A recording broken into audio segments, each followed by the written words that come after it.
I am Jim Collison, and live from the Gallup campus here in Omaha, Nebraska. This is Gallup's Theme Today, recorded on October 27th, 2015.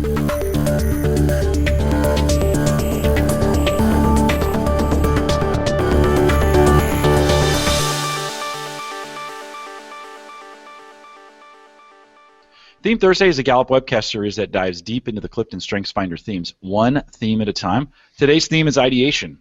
If you have a question, comment, or contribution during the webcast, we do have a live chat room that's available for you right below the main video window. I see a few of you have logged in there as well. Just click that login button, bottom left-hand corner. If it's sign up as a guest, put your name in the guest ID and hit submit, and you will join. Thank you. These guys are joining us here at the last minute. We appreciate that. Best way to get your questions into the chat room, or into us, is through the chat room. So join us there if you can. If you're listening to the recorded version, or you need custom strengths coaching solutions for small, medium, or large organizations, you can always send us an email, coaching@gallup.com. Don't forget to visit the Gallup Strengths Center. That's just gallupstrengthscenter.com for all your coaching resources and training needs.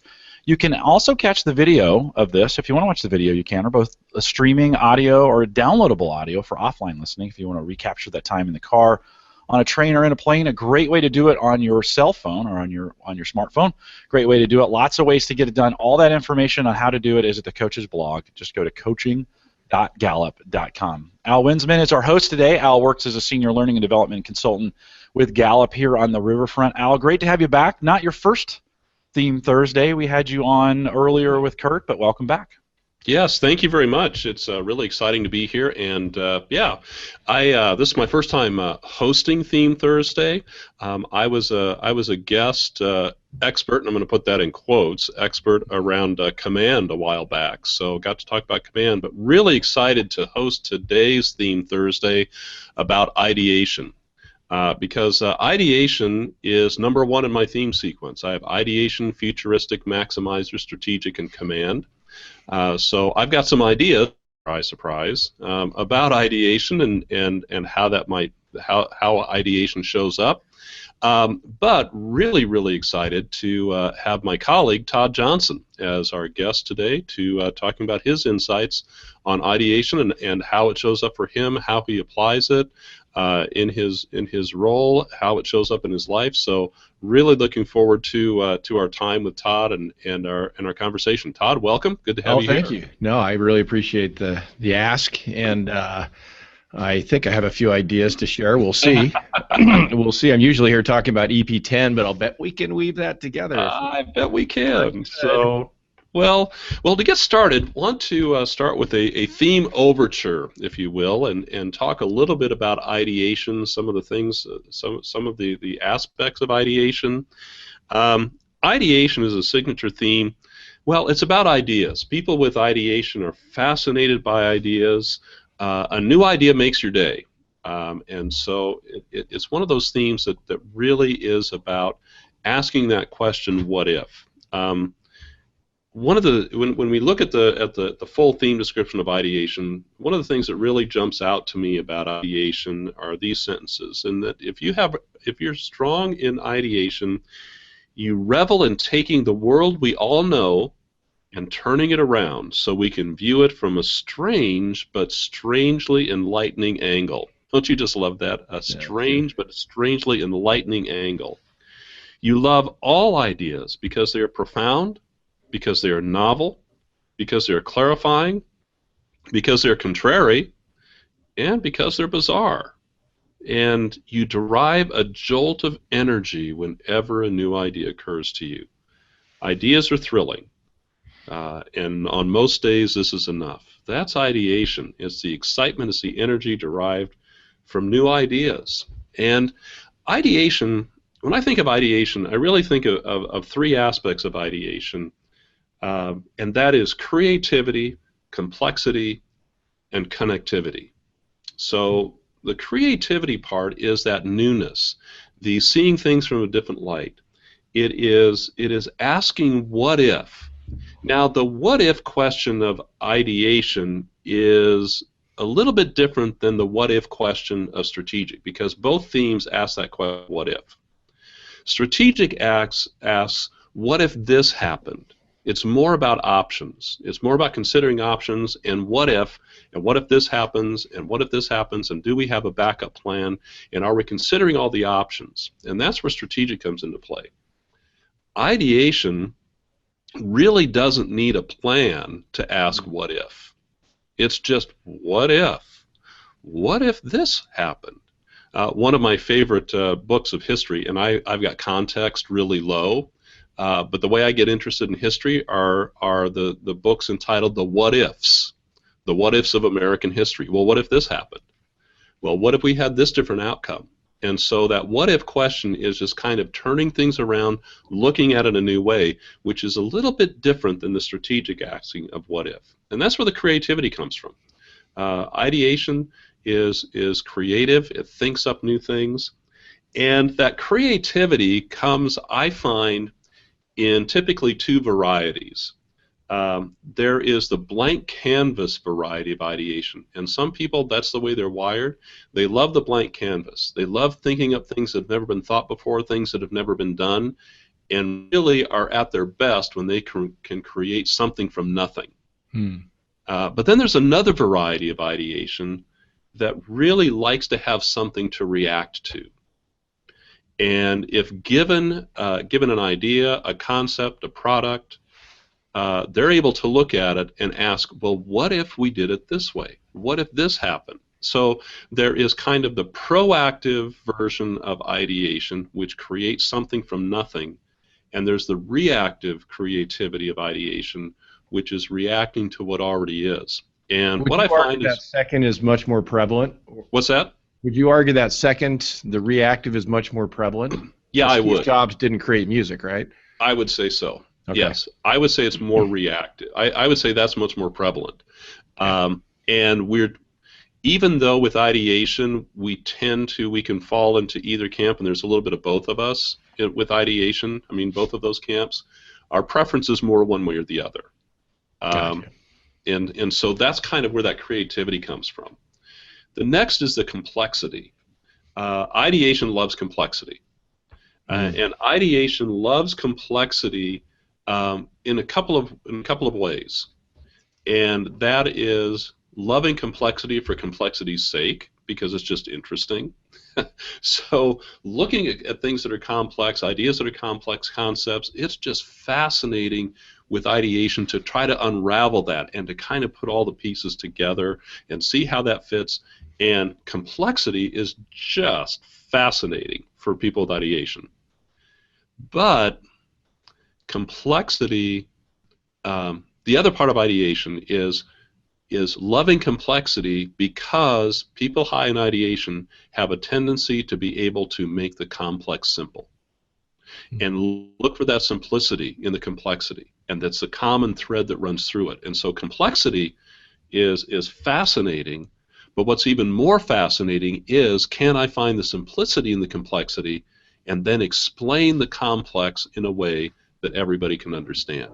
Because you see that and see the complexity and see how it fits, and then from there can see the simplicity in the complexity. So that's kind of the complexity aspect of it. The other is, then the third is connectivity. And it's different. The ideation connectivity is different than the theme of connectedness.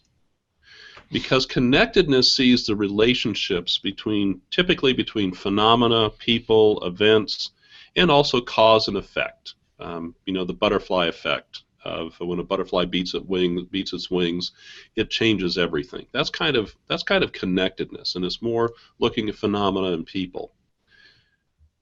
With ideation, the connectivity is around ideas. It's being able to see the connections between seemingly disparate phenomena, ideas. They may seem to be totally different, but ideation sees the connection between them. And so that connectivity is around ideas, where connectedness is not so much around ideas, but it's more about relationships. Whereas ideation is a strategic thinking theme, and so it's about processing things internally, where connectedness is more about relationships.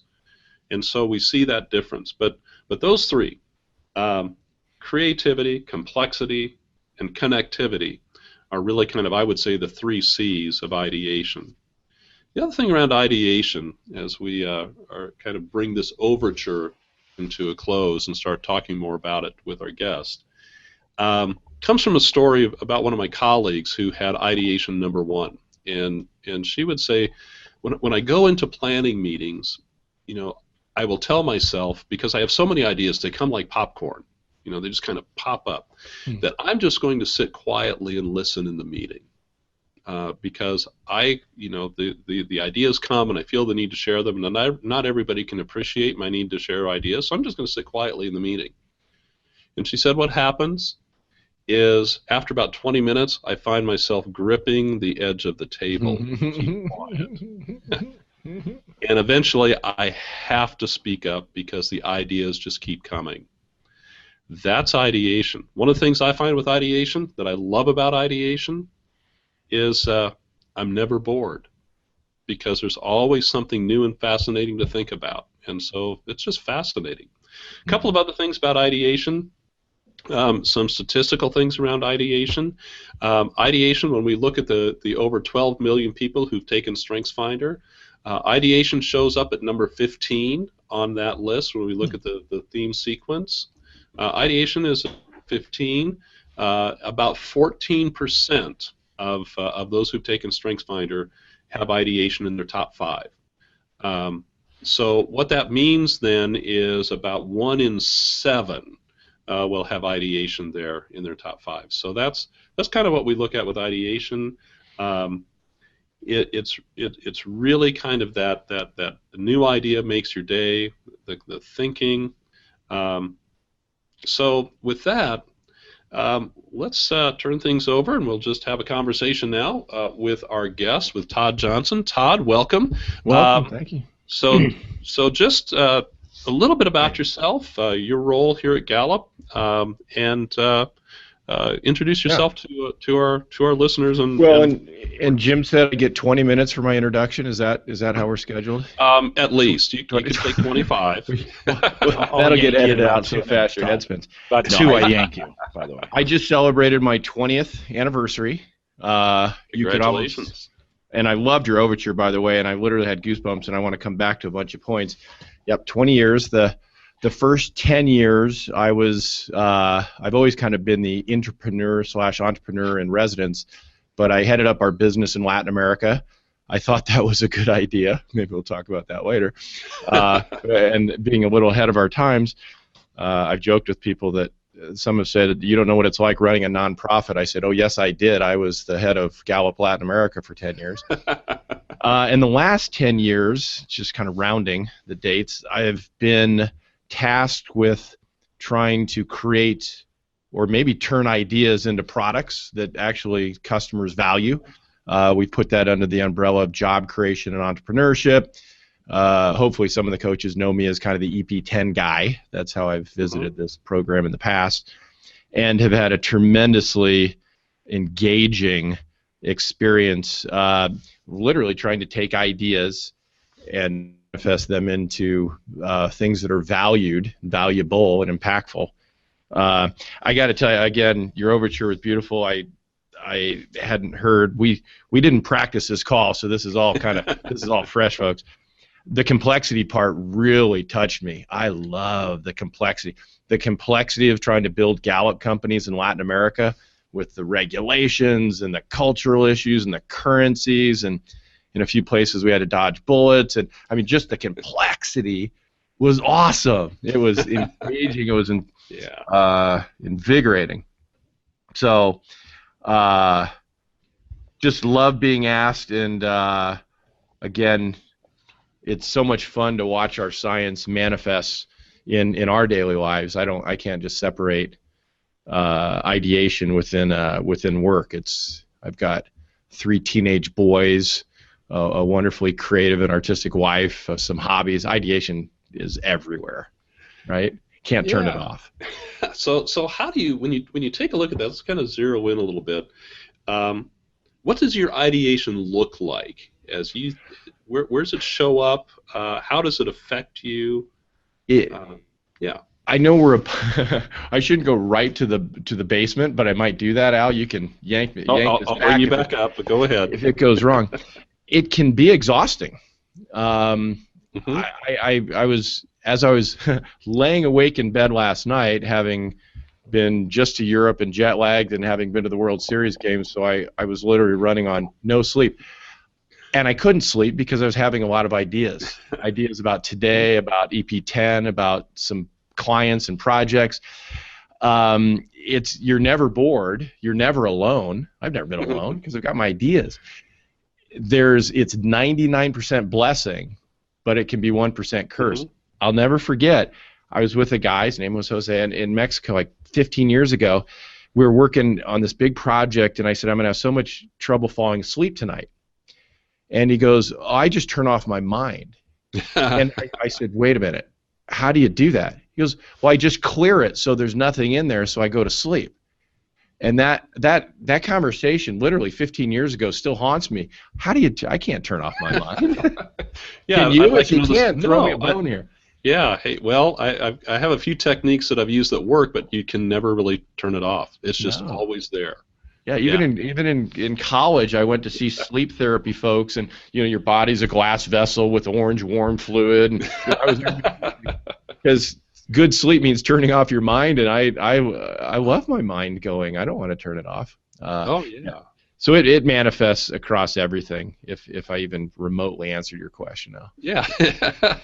So how does your ideation help you professionally? You've touched on it a little bit, but how's it help you professionally? Well, I'll kind of reflect on the latter, or the most recent 10 years. We know jobs are important. We did a world poll, and we know everybody wants a good job, and there aren't enough, and that's just a big part of our mission. But what to do about it? How do you create ideas that can actually turn into impact, and I'll dare say product and service? So I've been able to utilize I understand the mission of what we're doing very clearly. I've got a lot of ideas about how to create jobs. I think entrepreneurs are a big part of it. I think we got to find them and choose them early and all that. But it's been a lot of fun to figure out how to take the idea and turn it into an actual product or service that will be valued. What we say around here, it's great to have mission, but you can't be a broke do-gooder. So our ideas have to turn into things that are valued and monetized in the market. I use it every day in that capacity. So when you start thinking about, well, let me just ask you this. Have you ever had any bad ideas? What time is it today? Argentina was a bad idea. That was wickedly expensive. Yeah, I've had a whole country as a bad idea. Well, let me ask you this in that vein, and I think that this may be, and I just thought of this again, it's my ideation. How do you know when you have a bad idea? Because like you, with ideation, sometimes it's hard to distinguish between a bad idea and a good idea because all ideas are interesting. So how do you know if it's a bad idea? Oh, that's a great question, and it's even one of my other top themes, self-assurance. So how do you come to grips? I mean, that's a wicked combination. If anybody out there has self-assurance and ideation, they know exactly what we're talking about because all my ideas are great. And I liked what you said earlier. Maybe it's a timing issue. Argentina wasn't a bad idea, and I just am picking on that. It's a beautiful country, but our business there wasn't a great success. One of the ways I know in my role is whether it is financially viable. I mean, if you think it's a good idea, and you better, if you're going to make it an initiative and make it part of your career, but if no one else does, if no one else will pay, will show monetary value to your idea, maybe it's not a good idea. That's really hard for me. I've worked on initiatives where our leadership has had to call me into the room and say, give up. And that's brutal because it's a great idea. It's just maybe some things are slightly out of your control. That's hard for me to deal with. But and again, I'll go back because positivity is also my top 5. So it's a timing thing, Al. It's that initiative, that country, that product, that service. You were just ahead of the market. Yeah. And I'd always rather be ahead than behind. So it's a timing issue. Okay. Yeah, well, I want to come back to some of this, but what I'd like to do, just shift gears a little bit here as we start thinking about your ideation. What did that look like for you when you were young? In other words, when did you first start seeing it show up? Do you, when you think about it, when you kind of think back on your life, what did that look like as a child, as a kid? I might have cheated here because I dialed a friend on this one. Hey, you can do that. That's okay. One of your lifelines. So. I dialed a friend. I actually knew this question might be coming, so I sent an email to my father, who continues to be a mentor and friend, and I said, "Hey, Dad, what? You've got 10 minutes because I'm getting on a webinar. What is it?" And apparently, and now I remember vividly, our soccer team was trying to make money to go to Holland. And every other soccer team sells barn candles and candy bars. And that's just, those aren't good ideas. They're not novel ideas. They're not new ideas. They didn't excite me. And it was really a combination in partnership with my mother. But back then, again, this is 35 plus years ago, there was a poster out called Ski Nebraska. It was a person in a cornfield with, it was a spoof. So we were soccer players. We said soccer Nebraska style. We took the goalpost to a feed lot. We built a poster of us playing soccer with cows walking around everywhere, and called it Soccer Nebraska Style. Again, a spoof, so it was an iteration of someone else's existing idea. The self-assurance kicked in, and we ordered like 20,000 copies because we figured everybody in the world would want to buy it. I've lost Al. Do you know that, Jim? So I'll keep telling my story. Yeah, but keep going. That was a manifestation of taking someone else's idea, Ski Nebraska, building it into our own world, so putting enough iteration on it that we didn't get in copyright trouble. Sold those posters like crazy. If anybody needs some, I still think I have maybe 55,000 in my page. Been dragging these things around for 30 years, right? But again, I can't think of a time when, we had 2 sayings that we rarely used at home. I don't know, and I can't. Those were just kind of mantras in our house. I relate the I don't know to having an idea. I've got an idea. Well, do you know why you're in trouble? Yeah, I've got an idea.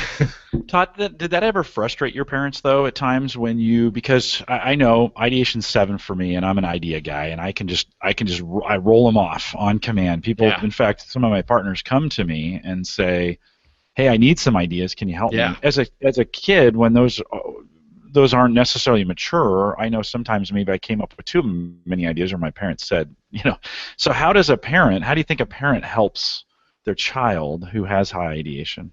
Yeah, that's a great question, and I heard we might have a book about parenting and strengths coming out. Not so subtle plug. I don't know how my parents did it, because it was just so natural, and we didn't carve it up. Now I have three teenage boys, and I'm trying to think of their top. I guarantee I know one who's got an idea or has ideation high, Charlie, and gosh, this weekend literally types me a note. I'll bring all these stories full circle, connectedness.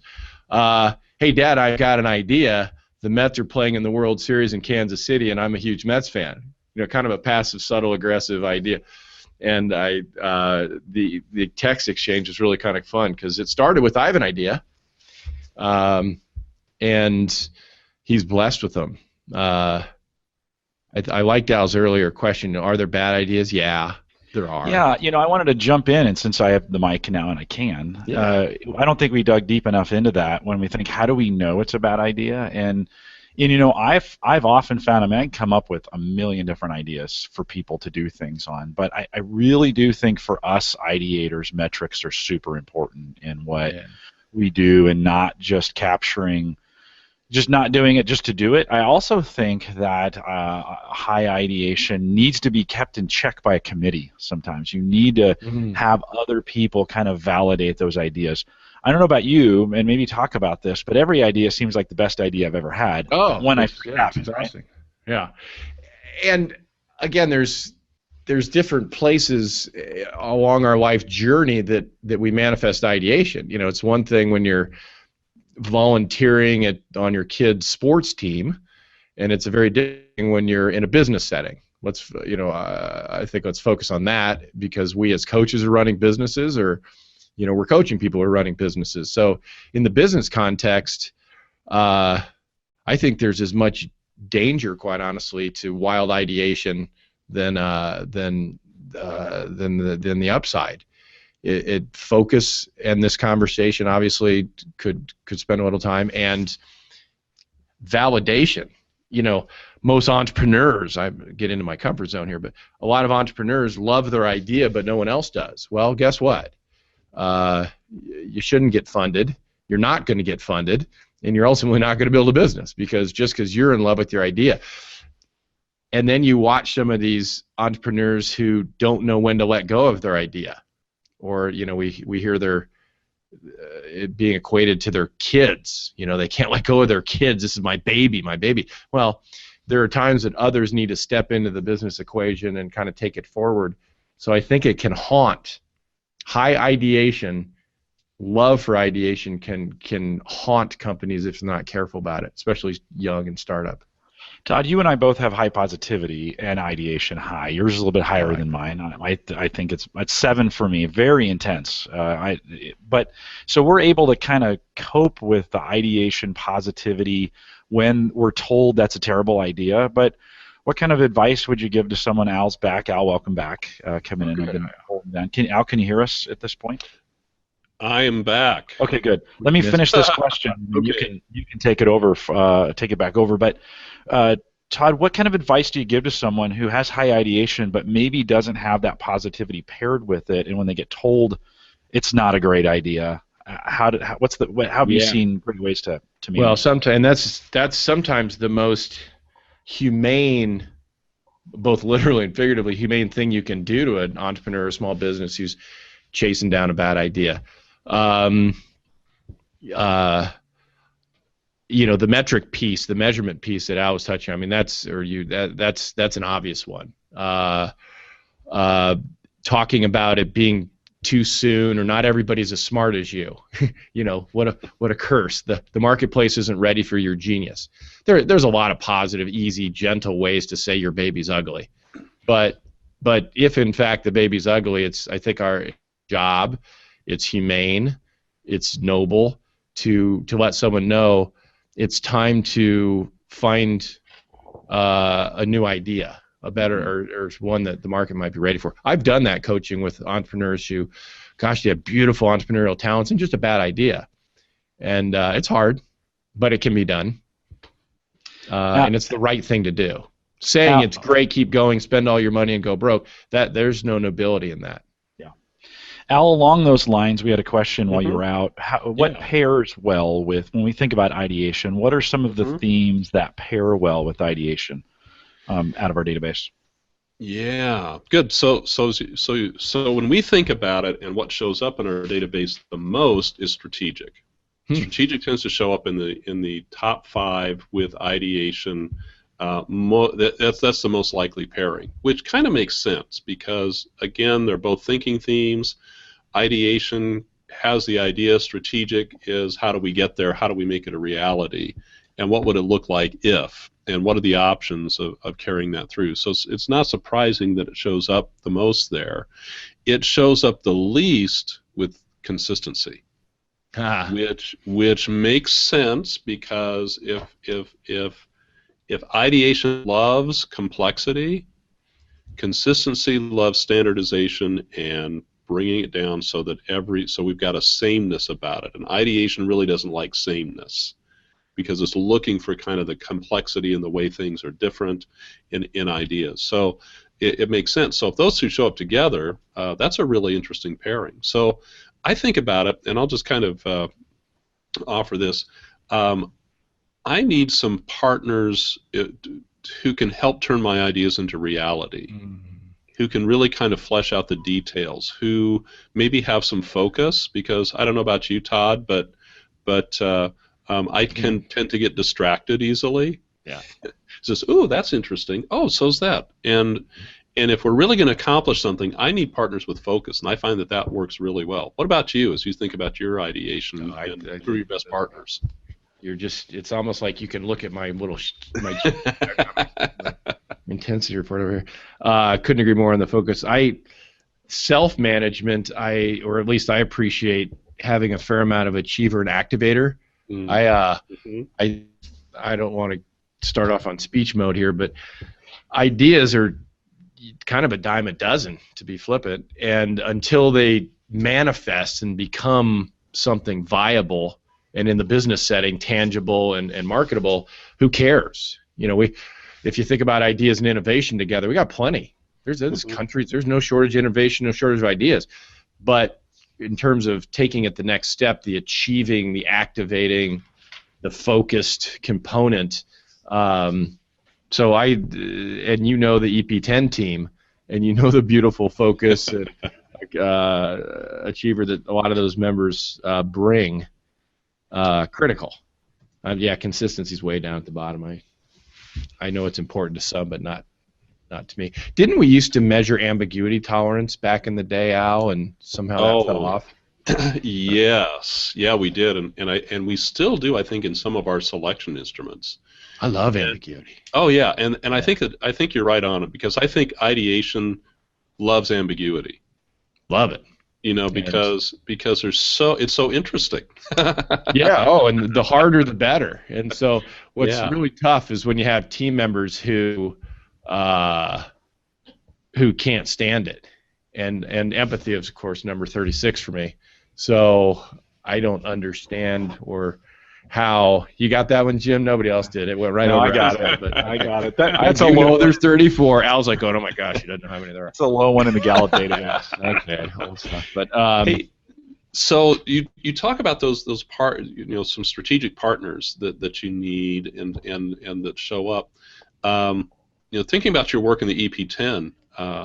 Dr. Badal, what are the themes that she has, and what makes her such a great partner to you? Because I look at the two of you, and I know both of you. You're kind of different. Yeah. Well, I mean, I don't mean that in a general sense. That Todd, you're really different. No, but you and Sangeeta are, you're different types of personalities. We just did some keynoting and workshops together, and had more fun than ever. We've gotten the Power of Two award at Gallup, which we don't hand out flippantly. Her analytic research rigor, all the things down here are all the. We're dead in the water. We're nowhere if we don't have research rigor behind our EP10 science. We don't take it to market. We're zero. We're not out of the gate whatsoever. And she thrives on that. There's tension, but there's so much respect for what each other does that it doesn't matter. We almost have fun with it when out with clients or speaking, because it's pretty obvious that we're wired differently. But we have I think she would agree with it. We have so much mutual respect for what each other brings to the team and the table. Same goes with Scott and Bryant and Jamie and the technology team. I mean, if the website's not working, if the reports aren't working, we're dead. And their technical talents and ability to make sure that everything works. It really, and what's been fun about it, Al, it was almost all self-selected. I'd like to say I had it all wired up and recruited. No, it just kind of evolved that I know I need you and you know you need me, and so let's go try to advance this ball. So maybe some teams are really proactive and built out, and that's just great. This one is just kind of emerged as the different experiments and projects in different countries have morphed and murphed.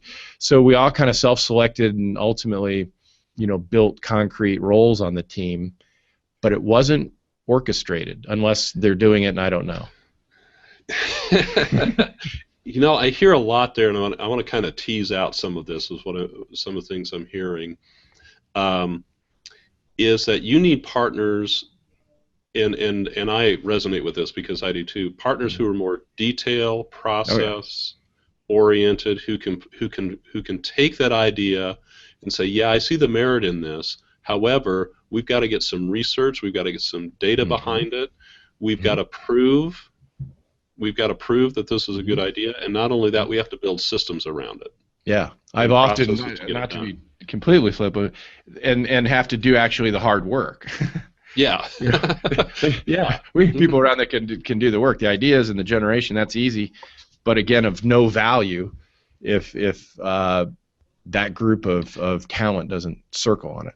And I want to go back to something you said there, because you said the idea part, that's easy. It is for you. It is for you because of your ideation. It's easy for you. It's easy to generate the ideas, whereas for so many people, it's not. I remember doing some coaching with a CEO of a nonprofit who was who had moved into a nonprofit from being a CEO of a major retailer. And what he said about himself, really good self-awareness, he says, I've never had an original idea in my life. Wow. I'm the least creative person I know, but I know a good idea when I see one, and I can make it happen. Wow. Yeah, that's wow. So, you know, so when you say the idea part is the easy part, it is for you. But the other pieces come easy to other people, and that's kind of those strengths partnerships. The other thing that I heard talking to in there, and you can comment on this as well, is I hear your ideation and woo partnering together to create the team that you need. I said in a meeting once in a retreat, I said, we will always have fun in our meetings. We will always, no matter good times or bad, good issues or rough issues or finances are up or down or whatever, we'll always, just because that's, I've got a little woo somewhere on there. And I I think it's important. And love that one. We've got the best on our core team and our expanded team. We have the very best people, not because someone told them to be there. A, they see the mission. B, they're excited about where this can all go. You know, we have an exciting new science that can literally change lives in companies and countries and cities, and we're figuring out how to wire it up, and we'll try something that doesn't work, and we'll get yanked back on course. We've made, to the EP10 coaches, they know this, we've made big changes that we thought were right in the beginning, and we've adapted as we've gone along. That's just called good business. I think even Kodak should have tried that. But so, yeah, woo is another fun one that I can't help.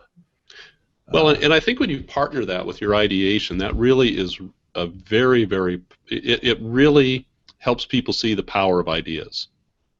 Yeah. And win them over. I mean, just who wants to be around I always remember what our beloved friend Gail Muller would say, you know, how negative people gravitate toward each other and feed off each other. It's like, oh my goodness, that's just, I'm getting into positivity now, but those are the shortest meetings I can imagine. A room full of negative people or nobody with any woo. Oh man. So kind of speaking of that and running into negativity or resistance, we've got a great question here from the chat room. When an idea person or you've got ideas, are in a situation where ideas perhaps make a leader or team uncomfortable, are there kind of packaging ideas that you've got? How do you win them over? How do you help them see the merits of the idea or get them more comfortable with really kind of you're pushing them outside of their comfort zone? Wow. How do you do that? Are there ideas that you've got that work for you?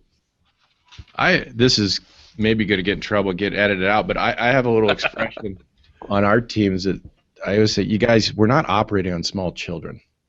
I mean, when you're operating on small children, you can't make mistakes. There's zero chance of making mistakes. I have the utmost respect for doctors who operate on small children. But that's an expression that's been throughout, I hearken back to opening new offices in Latin America because I thought it was a good idea. All the different iteratives of the job creation practices over the last 10 years, we've made some mistakes, but no, we learned what didn't work. They were mistakes. And again, my flippant, but I guess I think it kind of fits that really good question is, we're not operating on small children. It's okay to try. What's not okay is not to try. I'm going to digress slightly, but maybe I think this fits here. When we interviewed to build the EP10, risk, and the great entrepreneurs, of course, aren't risk takers, which is one of the reasons we changed the name and just took off taker. They're not. And what they say is the biggest risk is not doing it. The biggest risk is not trying something that may or may not fail. Does that make sense? So when people say that, we've never done it that way, we have no idea how the market's going to respond to that, those are all reasons we should do it. Well, you're preaching to the choir here. Because I know. You and I are dangerous because we're... That's exactly right. Yeah. Hey, let's try it. Let's see what happens, Well, and we're not operating on small children, and we're a for-profit company, and we have some latitude, and I'm blessed that we're profitable and have the ability to try, but not infinite.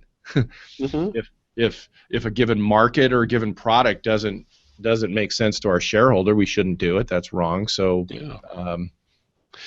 hey, I want to go back, and I want to continue down this line, but I want to make sure that I get this in, and maybe you and Jim covered this while Google decided that it didn't need me anymore. But you talked about the support that you got from your mother in this whole project, and I'm glad I knew the story because I didn't get to hear the end of it because it's such a great story about how it showed up for you, and maybe you talked about this already, but her support of you and being creative with you, and kind of from your experience, how in parenting can you best nurture and a child with ideation and help that develop productively? Yeah. You weren't on there, and I joked with Jim that we might have a book coming out on that topic. I've heard rumblings, but my wife and I have been doing. We have three teenage boys, and twins.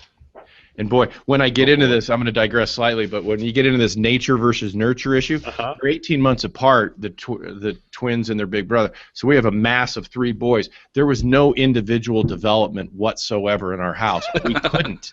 I mean, I sound like a bad dad. There was no time. You guys got the exact same nurturing because there was no choice. We didn't have help come in. I mean, we did it all ourselves. My wife's a saint. And you can see their talents just pop because the one has ideation who ended up getting me down to the World Series last night, whereas one is wildly competitive, one is empathetic. And I'm talking about twins who were born 5 minutes apart. So when we get into this nature-nurture conversation around entrepreneurship, I've never lost because I've watched the manifestation. One's amazingly entrepreneurial, and one's not. Doesn't mean you don't love them differently. It means they're different kids. I think the sooner a parent can celebrate, everyone on the call knows that data of how we focus on the F when they bring home the grades, and it's just cultural, and it's wrong, and it's terrible. The minute we can find, in the ideation, just the manifestation of it, and chasing and executing on the idea, even if it's a bad idea, mitigating the fallout, but executing and delivering and whatever the idea might be. I think it'd be a good idea to get, kissing gourami fish. Well, go get them. and maybe they don't take care of them, they die, but just do it. Would be advice I have for other parents with ideation. Quelching it is awful. Let it flourish. School's going to quelch it for you anyway, so let it manifest itself at home. That's what we've tried to do. I'm not sure how structural, but I hope that's how we've done it. Yeah. Well, thanks, Todd. We're reaching kind of the end of our time, so just want to see if you've got any final thoughts, words of wisdom, things that you'd like to share around ideation. You know, it's you kind of stunned me with that. It's easy for you thing, because I'm not even sure why it's a talent, because it's some of the other things I can really struggle with it. But this one is just like so natural. Again, 99% blessing, that 1% curse on how to shut it down, turn it off. I was smiling with the story of the lady in the meeting, because it's like, yeah, how do you go to a meeting and not share some ideas? Yeah. I think the key, and I'll equate this maybe to a little of the work I'm doing now, but around innovation, ideas. The value's not in the idea alone. How's that? It's beautiful, great. If you have new ideas about new products, about new markets, about new iterations of existing product, great. All that's great. But boy, putting the talent and the structure and the team and the support and just, I can go on and on about around it to take it to the next step is everything. There's nothing worse than a idea generating meeting where everybody writes down 15 ideas and comes back a month later and nobody did anything about anything. And I'm afraid that happens. Oh, it happens so often. And I think that's the key. Meetings. Yeah. Yes. When we think about, and then we'll kick it back to Jim, the difference between like raw ideation is I love ideas and I love to think about things, where mature ideation is I can turn the good ideas into reality. To everything. That's the key. Yeah. That's the key in this whole conversation. Again, in these world of startups, I talk to so many great ideators, and I think we as a culture have gotten confused between the innovator / inventor / ideator and the entrepreneur who actually creates customer energy. We've confused it. We've given all the money to the ideators, and wonder why our economy's sputtering, and I think our GDP numbers were horrific again this morning. And we've got a real serious economic issue because we've overfunded ideas / innovation, and we've underfunded those that are going to actually turn the idea into a customer. I don't want to go too. And oftentimes it takes great partners. You've got to have great partners to do that. So without question, I just gave a talk the other day. I used this example, but Vince Cerf, pretty good idea, pretty good innovator, pretty brilliant man, got the computers to talk to each other, saw no commercial value. Well, here comes Al Gore from Capitol Hill, comes over and says, hey, let's go. I'm making a long story short, but that idea was called the Internet, and the inventor didn't see the customer application in it. There's a genius behind the idea in the innovator, but until there's someone who can help create a customer and monetize it, how many other great ideas have we as a government funded that are still sitting in the ideator's basement or laboratory that need an entrepreneur that I felt a speech coming on, so I'll stop there. But the hooking up of innovation and execution is critical. Those would be my final closing takeaway remarks. Hey, we could go on for probably another hour, but Jim won't let us. Because you get two people high in ideation on the same line together. It just never ends. So thank you so much, Todd. Thank you. This has been great. Thoroughly enjoyed our time together, and thank you again so much. And Jim, we're going to turn things back to you so you can wrap this up for us. Yeah, thanks. 2, this 3. I'm going crazy sitting here on the edge of my seat wanting to say more than I probably should say. I will tell folks, it's 7 for me, but I use a ranger and activator to really hone it and focus it for me. So that's one of those things when I get these ideas and I want to get them rolling, that's how I do it. I also go to sleep with ideas. So for me, that's a relaxing, Yeah. as with high ideation.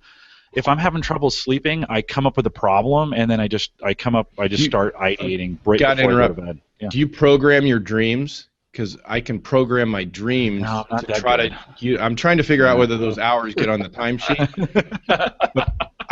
I think it's the same thing. Take a problem or an issue and program your dreams. Maybe that's a different call to code.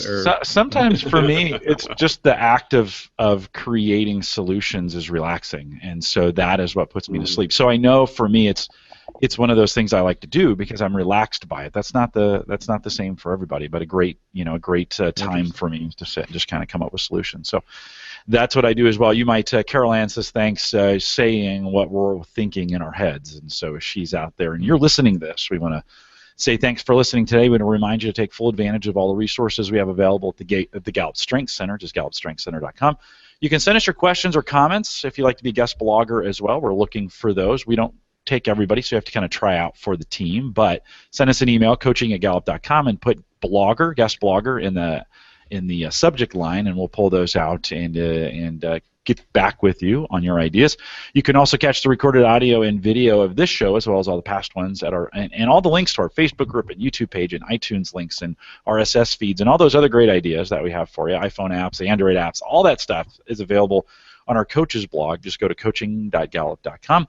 We want to remind you we've got meetups going on all around the world as well. That meetup tab is on the coaches blog. And if we haven't started one in your city, maybe you want to start one and help us get one going, let me know, Jim_Collison@gallup.com, and I'll help you get those started as well. Want to remind you, don't forget to download the companion guides. These are available for each one of these programs, and we've got some exciting things coming up in 2016 around these series. This series is not going to go away.